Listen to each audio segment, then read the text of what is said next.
नमस्कार दोस्तों, स्वागत है आप सभी का हमारे YouTube channel crack the competition में। आज के इस वीडियो लेक्चर में हम CISF head constable, SSB head constable और SSC GD कांस्टेबल के एग्ज़ाम के लिए जो हमारा पेपर का सेट चल रहा है उसका 33rd क्वेश्चन करेंगे। इससे पहले 2 पार्ट बन चुके हैं। उन पार्ट को अगर आपने नहीं देखा है तो आप उनको ज़रूर देख लीजिए। यह प्रीवियस ईयर का पेपर है, इसी प्रकार के क्वेश्चन आपके एग्ज़ाम में पूछे जाते हैं। सभी प्रकार के क्वेश्चन आपको हिंदी और इंग्लिश दोनों लैंग्वेज में अपीयर होंगे और इनकी PDF के लिए आप हमारे टेलीग्राम ग्रुप को ज्वाइन कर सकते हैं। टेलीग्राम ग्रुप का लिंक भी डिस्क्रिप्शन बॉक्स में दिया हुआ है। तो दोस्तों शुरू करते हैं। आज का प्रश्न 33rd नंबर का क्वेश्चन है दोस्तों, वेयर इज़ कलपक्कम। तो कलपक्कम कहाँ स्थित है? तो कलपक्कम एक न्यूक्लियर पावर स्टेशन है, न्यूक्लियर पावर प्लांट है। तो यह क्वेश्चन भी काफ़ी बार दोस्तों एग्जाम में पूछा गया है। इसका राइट आंसर है option number D, Tamil Nadu. Kalpakkam nuclear power plant जो है दोस्तों वो तमिलनाडु में स्थित है और 220 मेगावाट की बिजली जो है इससे बनती है। ठीक है। अगला प्रश्न है, in which state silent valley located. तो साइलेंट वैली एक नेशनल पार्क है, राष्ट्रीय उद्यान है। यह किस राज्य में स्थित है? बहुत इंपॉर्टेंट क्वेश्चन है। साइलेंट वैली नेशनल पार्क जो है दोस्तों वह Indian state of Kerala, option number 20 का राइट आंसर है। ठीक, तो साइलेंट वैली नेशनल पार्क कहाँ स्थित है? केरला में स्थित है। Next, who prepare the topographical maps of India. तो भारत के जो मानचित्र होते हैं, टोपोग्राफिकल मैप्स होते हैं, उनको कौन प्रकाशित करता है? ठीक है, उनको कौन प्रिपेयर करता है? तो दोस्तों ये बहुत अच्छा क्वेश्चन है। इसका आंसर है survey of India, option number 20 का राइट आंसर है। सर्वे ऑफ इंडिया नाम की एक संस्था है दोस्तों जो कि भारत सरकार के अधीन काम करती है और जितने भी इंडिया के मानचित्र होते हैं, ऑफिशियल मैप होते हैं, उनको छापने का काम करती है। तो ऑप्शन नंबर 20 का राइट आंसर है सर्वे ऑफ इंडिया। नेक्स्ट, अगला प्रश्न है दोस्तों, the satellite launching centre of Indian Space Research Organisation, यानी कि जो इसरो है, इसरो का फुल फॉर्म है दोस्तों इंडियन स्पेस रिसर्च ऑर्गेनाइजेशन। इसका सैटेलाइट लॉन्च सेंटर कहाँ है, जहाँ से सैटेलाइट को लॉन्च करते हैं? ठीक, तो इसका आंसर है दोस्तों Sriharikota, option number D, Sriharikota, जो कि आंध्र प्रदेश में स्थित है। इसको सतीश धवन स्पेस सेंटर भी कहा जाता है। बात करते हैं इसरो की। तो इसरो के प्रेजेंट के जो चेयरमैन है वो है डॉक्टर के सिवन, इसको याद रखिएगा इनका नाम। और इसरो की स्थापना दोस्तों 15 अगस्त 1969 को की गई थी। आपसे एक क्वेश्चन पूछूंगा, इसरो का हेडक्वार्टर कहाँ है? काफ़ी बार अपने वीडियोज़ में बता चुका हूँ, इसका आंसर आप कमेंट बॉक्स में जरूर दीजिए कि इसरो का मुख्यालय कहाँ स्थित है। अगला प्रश्न है, how many pin zone has India divided. तो भारत को कितने पिन जोन में बांटा गया है? पिन जोन को दोस्तों हम पोस्टल जोन भी कहते हैं, जो आपको पोस्टल पिन होता है।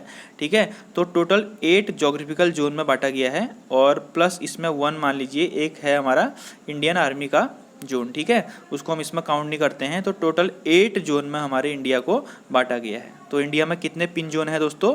8 पिन जोन है। ठीक है, तो ऑप्शन नंबर डी इसका राइट आंसर है। पिन जोन को पोस्टल जोन भी कहा जाता है। आपके एरिया का अपना पिन होता होगा जिसके थ्रू डाक आती है, पोस्ट आती है। ठीक, अगला प्रश्न है, monoculture is a typical characteristic of. Monoculture को हिंदी में एक धान्य कृषि बोला जाता है। यह किस प्रकार का कृषि का लक्षण है? तो जब हम अनाज या फिर जो हमारे ग्रेन्स होते हैं दोस्तों, उनकी फार्मिंग कॉमर्शियल पर्पज़ के लिए करते हैं, यानी कि बेचने के लिए, बड़े स्केल पर वाणिज्यिक कार्य करने के लिए जब हम अपनी अनाज की खेती करते हैं तो उसे क्या कहते हैं दोस्तों? मोनोकल्चर कहते हैं। ठीक है, जब बहुत ज़्यादा मात्रा में हम अनाज उगाते हैं और उसको बेचते हैं जिससे हमें प्रॉफिट होता है, उसको कॉमर्शियल ग्रेन फार्मिंग कहा जाता है। तो it is also called monoculture. ठीक, तो ऑप्शन नंबर डी इसका राइट आंसर हो जाएगा। अगला प्रश्न है, who acted as the chairman of drafting committee of constituent assembly. तो संविधान सभा की ड्राफ्टिंग कमेटी जो थी उसके सभापति कौन थे? ये क्वेश्चन दोस्तों बहुत बार एग्जाम में पूछा गया है।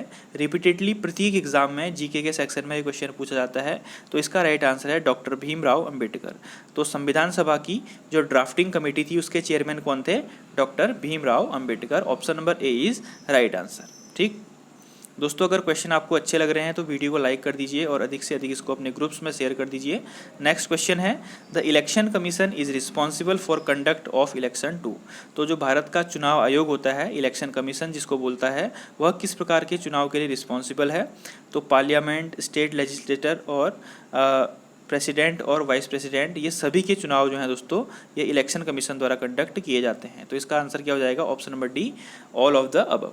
ठीक, जो लोकसभा के चुनाव होते हैं, राज्यसभा के चुनाव होते हैं, और स्टेट जो राज्य विधानमंडल के चुनाव होते हैं, ये सभी प्रकार के चुनाव जो हैं इलेक्शन कमीशन द्वारा कराए जाते हैं। प्रेजेंट में हमारे चीफ इलेक्शन कमिश्नर मुख्य चुनाव आयुक्त कौन है दोस्तों? सुशील चंद्रा। ठीक है, अगर आपसे एग्जाम में पूछा जाएगा कि मुख्य चुनाव आयुक्त कौन है, तो उनका नाम है सुशील चंद्रा। अगला प्रश्न है the international year of biodiversity. थोड़ा पुराना क्वेश्चन है लेकिन हो सकता है एग्जाम में पूछ लिया जाए। तो जैव विविधता का अंतर्राष्ट्रीय वर्ष कौन सा था? तो 2010 यानी कि 2010 जो था दोस्तों, वो इंटरनेशनल ईयर ऑफ बायोडाइवर्सिटी के रूप में इसको मनाया गया था। ठीक है, ऑप्शन नंबर 20 का राइट आंसर है। Next, which of the following affects biodiversity. जो जैव विविधता होती है दोस्तों, बायोडाइवर्सिटी होती है, उसको कौन सा कारक जो है प्रभावित करता है? इनमें से इन्वायरमेंटल पॉल्यूशन, ओशन एसिडिफिकेशन और क्लाइमेट चेंज, ये सभी जो फैक्टर हैं दोस्तों, ऑप्शन नंबर डी, यह सभी जैव विविधता को प्रभावित करते हैं। ठीक है, अगर इन्वायरमेंट पॉल्यूशन होगा तो तभी भी बायोडाइवर्सिटी में इफेक्ट पड़ेगा। ठीक है, जीव जंतुओं की मृत्यु हो जाएगी या उनमें कोई और दिक्कत पैदा हो जाएगी। अगर समुद्र में अम्लीकरण होगा तो वहाँ पर जो समुद्र का जो बायोडाइवर्सिटी है वो ख़राब हो जाएगी, मछलियाँ वगैरह। ठीक है, और क्लाइमेट चेंज में तो बायोडाइवर्सिटी इफेक्ट होती ही होती है। तो इसका आंसर क्या हो जाएगा? Option number D, all of the above. ठीक, नेक्स्ट है कैरोटीन इज़ फाउंड इन। तो कैरोटीन नाम का एक तत्व होता है, पोषक तत्व होता है, वो किस में पाया जाता है? तो कैरेट यानी कि गाजर में कैरोटीन नाम का एक तत्व पाया जाता है, और इसी के कारण गाजर जो है दोस्तों गुलाबी रंग का होता है। तो ऑप्शन नंबर 20 का राइट आंसर हो जाएगा गाजर।